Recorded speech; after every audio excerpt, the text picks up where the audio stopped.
Degree, engineering, PG పూర్తి చేసి కూడా ఉద్యోగాలు లేకుండా నిరాశగా ఉన్నారా? బ్యాంకు ఉద్యోగాలైతే బాగుంటాయి కానీ పోటీ పరీక్షల శిక్షణా సంస్థల్లో ఫీజు మీకు భారంగా అనిపిస్తుందా? అయితే ఆలస్యం ఎందుకు?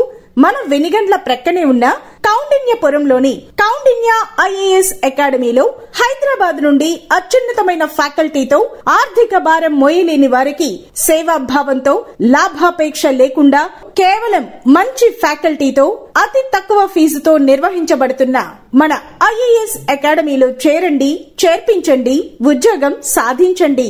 వివరాలకు doctor EV Narayana, retired principal, TGPS college, Guntur, founder and chairman cum managing trustee, Guntur, Andhra Pradesh.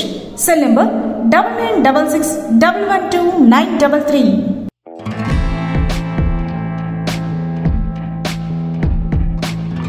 ఎస్హెచ్ఓఏపీ TV ప్రేక్షకులకు నమస్కారం. సీజనల్ జబ్బులు కానప్పటికీ వేసవి కాలంలో మనకు సాధారణంగా కొన్ని దంత సమస్యలు ఎదురవుతూ ఉంటాయి. వేసవికి ఈ దంత సమస్యలకు అసలుకి ఏమైనా సంబంధం ఉందా లేదా అనే అంశం మీద ఈరోజు చర్చించేందుకు మనతో ఉన్నారు ప్రముఖ ఇంప్లాంటాలజిస్ట్ డాక్టర్ చల్లా చైతన్య గారు. ముందుగా వారిని స్వాగతిద్దాం. నమస్కారం డాక్టర్ గారు.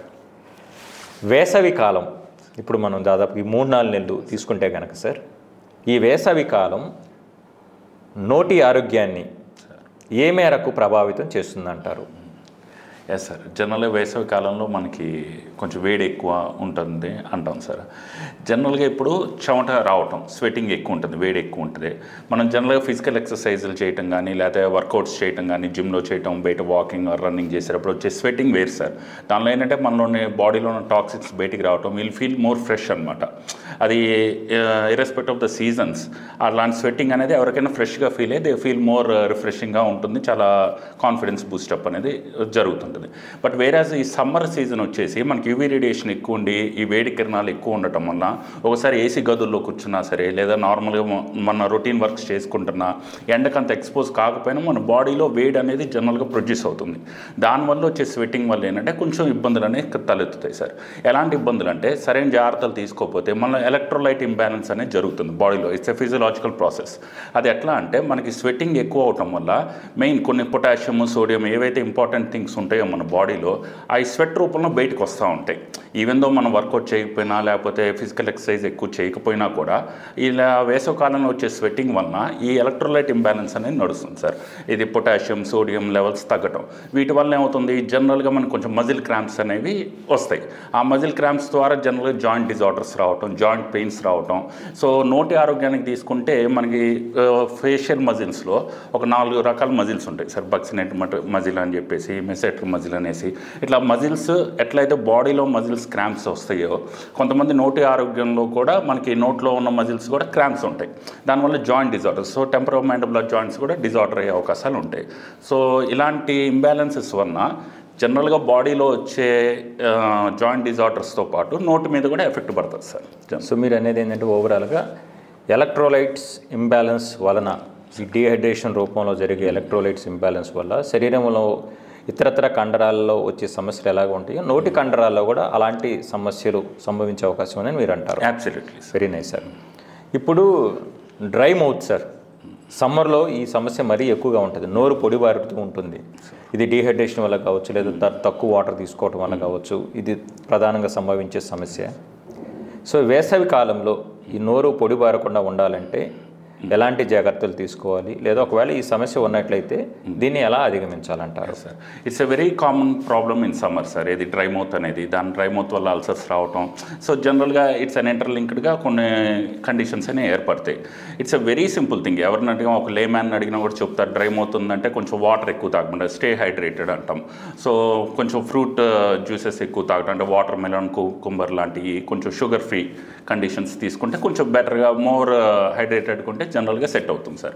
కాకపోతే ఏంటంటే దీంట్లో మెయిన్గా చెప్పుకోవాల్సింది ఏంటంటే సమ్మర్లో, ఎస్పెషల్ పీక్ సమ్మర్స్లో better to avoid alcohol sir. Alcohol కానీ, కెఫైన్ ఇంటేక్ కానీ, లేకపోతే టొబాకో, బీటిల్ నట్ చూయింగ్, ఏవైతే డీహైడ్రేషన్ ఎక్స్ట్రాగా కాజ్ చేసేవి.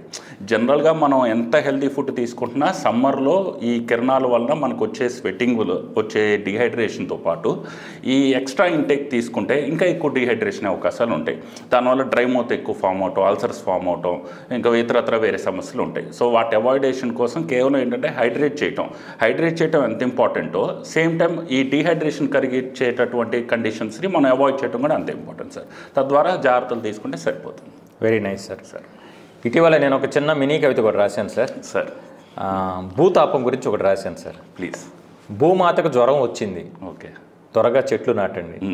సో ఈ వేసవి తాపంలో, ముఖ్యంగా ఈ భూతాపం, వేసవి కాలంలో వచ్చే భూతాపం వలన మనకు జనరల్గా మనకు బాగా దాహం అనిపించడం ద్వారా సార్ తరచుగా మనం ఈ కోల్డ్ బెవరేజెస్, కూల్ డ్రింక్స్ తాగుతూ ఉంటాం సార్.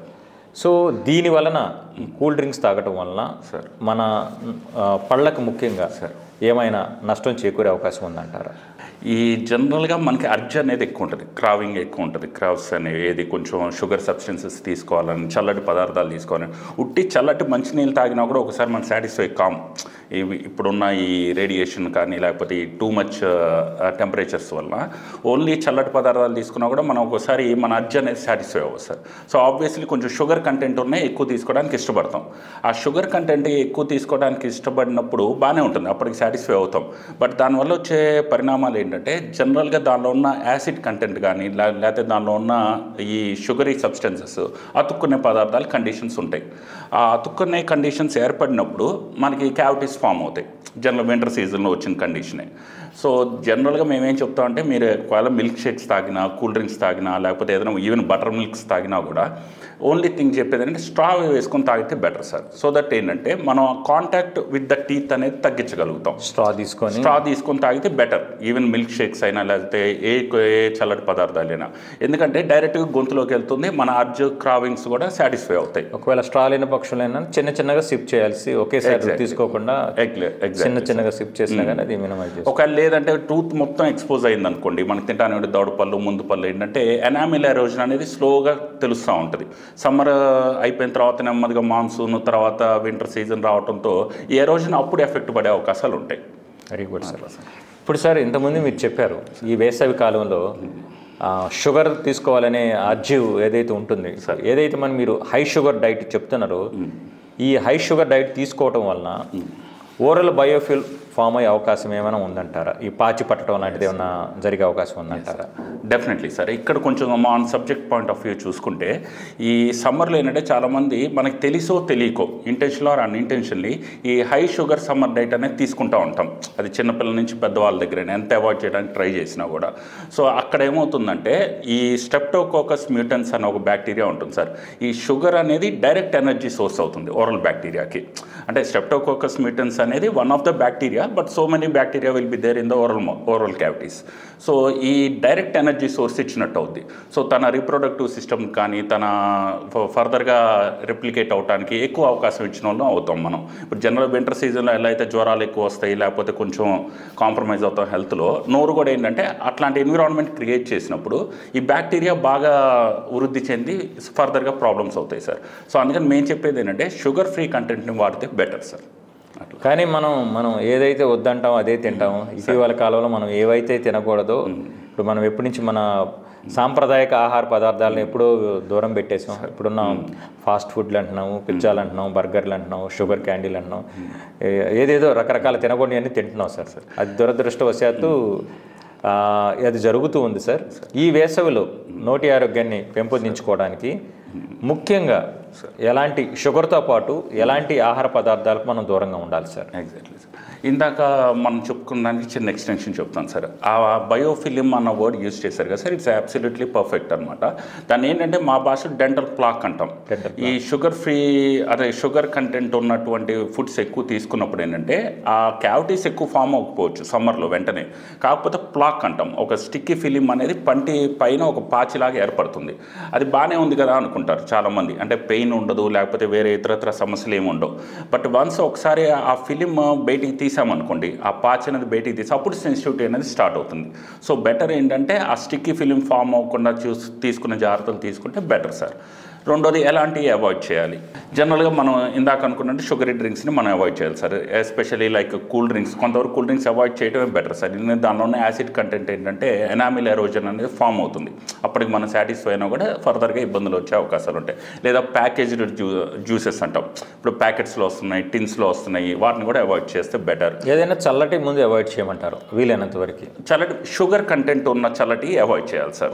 అంటే ఎక్స్ట్రా యాడెడ్ స్వీట్నర్స్ అంటాము, వాటిని అవాయిడ్ చేసుకుంటే బెటర్. చల్లటి తాగితే బాగానే ఉంటుంది ప్రొవైడెడ్. రెండోది ఏంటంటే రా మ్యాంగోస్, అంటే మీరు అడగచ్చు ఏంటంటే మ్యాంగో సీజనల్ ఫ్రూట్ తినొచ్చు మంచిదే అంటారు. బట్ మేము చెప్పేది ఏంటంటే రా మ్యాంగోస్, పచ్చి మామిడికాయలు కానీ అలాంటివి తిన్నప్పుడు ఏంటంటే తినటం తప్పు కాదు, తిన్న తర్వాత పుక్లీ చేయకుండా దాన్ని ఆ ఎన్విరాన్మెంట్ అట్లా క్రియేట్ చేసి వదిలేస్తారు చూసారా నోట్లో, అది తప్పు సార్. అంటే ఎసిడిక్ ఫుడ్ అనేది సార్. Acidic food exact. ఉసిరికాయలు తిన్నప్పుడు కూడా సంథింగ్ పళ్ళు కాసేపటి తర్వాత వేరే తినబోతుంటే కనుక సెన్సిటివిటీ అనిపించింది బోన్స్ మీరు చెప్పే. ఎగ్జాక్ట్లీ. అదేంటంటే దాని కంటెంట్ ఇంక్రీజ్ అయినప్పుడు ఎనామిల్ ఎరోజన్ స్లోగా స్టార్ట్ అవుద్ది. దాన్ని మనం జనరల్గా నెగ్లెక్ట్ చేస్తాం. బట్ వన్స్ అది ఎన్విరాన్మెంట్ మనం మార్చగలిగితేనే టీత్ అనేది హెల్తీగా ఉంటాయి. తినచ్చు, తాగొచ్చు, కాకపోతే వెంటనే పుక్లీ చేయటం, బ్రషింగ్ టెక్నిక్ కరెక్ట్గా ఫాలో అవటం చేస్తే కనుక మనం సరైన జాగ్రత్తలు తీసుకోవచ్చు సార్.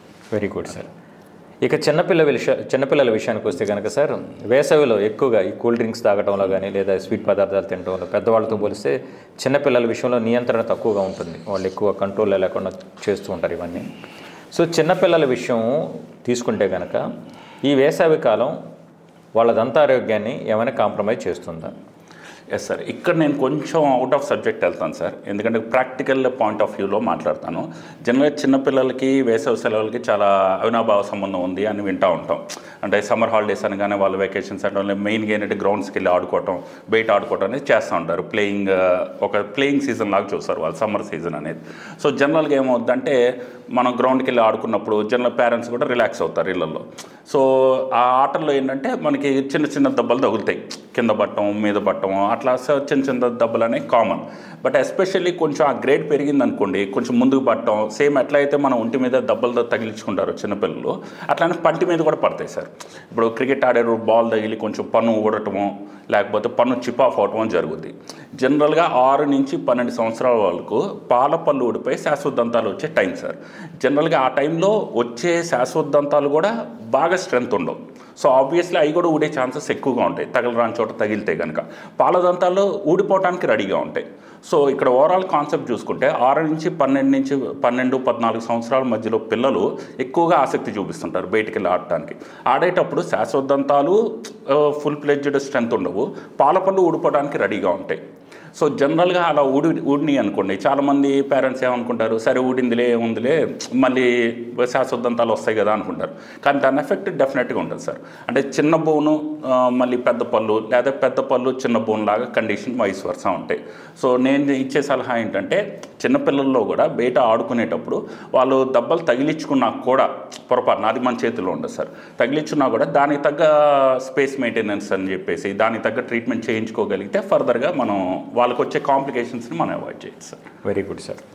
సరే, టొబాకో చూయింగ్ వల్ల కావచ్చు, లేదంటే పాన్ మసాలాల వల్ల కావచ్చు, నోటి క్యాన్సర్ల రిస్క్ అనేది ఉన్న విషయం మనందరికీ తెలిసింది సార్.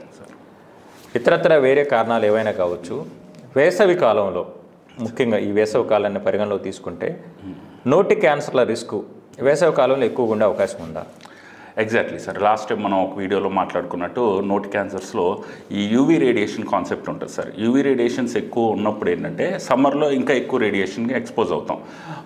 సూర్యోదయం సూర్యాస్తమం కాకుండా మధ్యలో ఉన్న మిట్ట మధ్యాహ్నాలు కానీ లేకపోతే ఉదయం 11 తర్వాత నుంచి మధ్యాహ్నం 3-4 లోపల ఉండేటటువంటి రేడియేషన్కి మనం రెగ్యులర్గా ఎక్స్పోజ్ అవుతూ, ఎస్పెషల్లీ 30+ ఉన్న మేల్స్, ఆల్రెడీ ఆల్కహాల్ లేకపోతే caffeine induced tobacco, betel nut chewing ఉన్న వాళ్ళకి డెఫినెట్గా 90% రిస్క్ అనేది ఎక్కువ ఉంటుంది సార్. ఎస్పెషల్లీ లిప్ క్యాన్సర్స్, ఎందుకంటే డైరెక్ట్గా ఎక్స్పోజ్ అవుతుంది. లేదా బక్కల్ మ్యూకోజ్ అంటే బుగ్గ లోపల సైడ్ చాలామంది అనుకుంటారు ఏంటంటే బయటికే కదా ఎక్స్పోజ్ అయ్యేది, బట్ లోపల ఆల్రెడీ ఇన్హరెంట్గా ఏదైనా సమస్య ఉంటే ఆ 10% సమస్యని అది 90%కి పెంచే అవకాశాలు ఉంటాయి. సో బెటర్ మేల్స్ అన్న వాళ్ళు, ఎస్పెషల్లీ 30+ వాళ్ళు, ఈ రిస్క్ ఉన్న వాళ్ళు ఏంటంటే ఇంకొంచెం జాగ్రత్తలు తీసుకోవాల్సిన అవసరం ఉంటుంది సార్. Very good sir. ఇవాళ రేపు సార్ మీరు చెప్పారు మధ్యాహ్నం అల్ట్రా వైలెట్ రేస్కి ఎక్స్పోజ్ అవ్వకూడదని. సూర్యరశ్మి అంటేనే జనం భయపడుతున్నారు. అమ్మో సూర్యుడి కిందకి వెళ్ళకూడదని చెప్పి ఏసీలో పండుకుంటున్నారు. అసలు విటమిన్ డి డెఫిషియన్సీలు వస్తున్నాయి. అది వేరే విటమిన్ డికి మళ్ళీ నోటి ఆరోగ్యానికి కూడా లింక్ ఉండే ఉంటుంది. Exactly sir. దీని మీద ఒక చిన్న మినీ కవిత రాశాను సార్, అది చెప్పి క్లోజ్ చేద్దాం సార్. ఎండలని చెప్పి ఏసీలో పండాడు, ఎండలని ఏసీలో పండాడు, ఎముకలు ఎరిగి ఐసీయూలో పడ్డాడు. సో వేసవి కాలం భయపడకుండా మార్నింగ్ ఒక 1 అవర్, ఈవినింగ్ ఒక 1 అవర్ సూర్యరశ్మికి ఎక్స్పోజ్ అవటం ద్వారా విటమిన్ డి3ని పెంపొందించుకోవటం ద్వారా తద్వారా శరీరంలో సంబంధించిన ఎముకలే కాదు, నోట్లో ఉన్నటువంటి ఈ దంతానికి రూట్స్ కూడా బలంగా తయారవుతాయని భావిస్తూ, సో తరచుగా ఎండలను భయపడకుండా సూర్యరశ్మిని ఆస్వాదించడని చెప్పే ఉద్దేశంతో నాకు కవిత రాయడం జరిగింది సార్. సో ప్రజలను కూడా ఈ దిశగా చైతన్యం, ఎందుకంటే మన SHOలోనే ఎంతోమందికి బ్లడ్ శాంపిల్స్ చూస్తుంటే కనుక ఎక్కువ మందికి వైటమిన్ డి3 డెఫిషియన్సీ ఉంది సార్. సో దీన్ని ప్రజలు తీవ్రంగా పరిగణించి తమ వైటమిన్ డి3 లెవెల్స్ చెక్ చేసుకొని మంచి ఆహారం ద్వారా సూర్యరశ్మి ఎక్స్పోజ్ అవ్వటం ద్వారా వైటమిన్ డి3 లెవెల్స్ని పెంచుకోవచ్చనే భావంతో మనందరం ముందుకెళ్దాం సార్. సో మా SHO AP TV YouTube channel ద్వారా ప్రతి వారం ఒక యూనిక్ సబ్జెక్ట్ తీసుకొని వచ్చి మాకు అర్థమయ్యే రీతిలో సులభంగా సరళంగా చెప్తున్నందుకు గాను మీకు ధన్యవాదాలు చైతన్య గారు. Thank you sir.